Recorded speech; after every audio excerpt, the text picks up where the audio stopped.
रसना, जिसका नाम ही रचना हो, अब उसकी क्या कहना।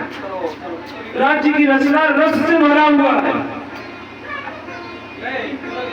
तो जिसका नाम ही रचना है, तो उस रचना से निकलने वाली बातें कितनी प्यारी होगी।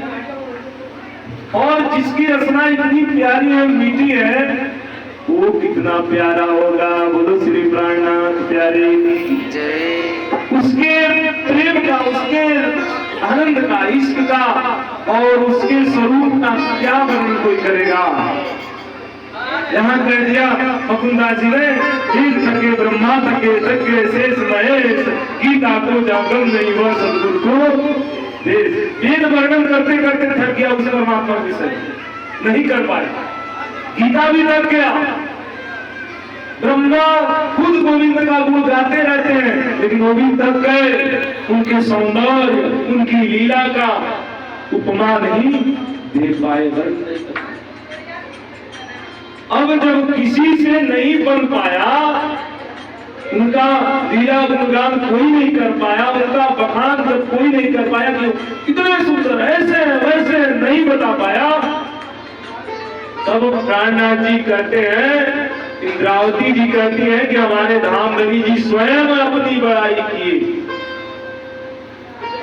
किसकी रचना से? श्यामा जी की रचना से। ये रचना श्यामा जी का पिलावे रस रब का। श्यामा जी ने कहा, राजी आप कृपा करके अपनी मेहर कृपा दृष्टि कीजिए कि आपके स्वरूप का वर्णन हो कि दुनिया सुन पाए, ब्रह्म सृष्टियां उसको धारण कर पाए। तब राज जी ने श्यामा जी को बल दिया, श्यामा जी ने इंद्रावती जी को बल दिया। तो श्यामा जी स्वयं राज जी के हर एक अंग का वर्णन करके सुंदर साथ को सुनाती थी, और सुंदर साथ हो जाते थे, मगन हो जाते थे। और इंद्रावती जी ने भी पूरी श्यामा जी की कृपा से राज जी के स्वरूप का इतना गुणगान वाणी में किया है। बड़ा आनंद है, बड़ा रस है।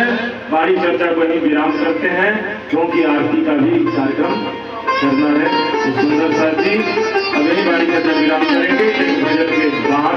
बोलो श्री प्राणनाथ प्यारे।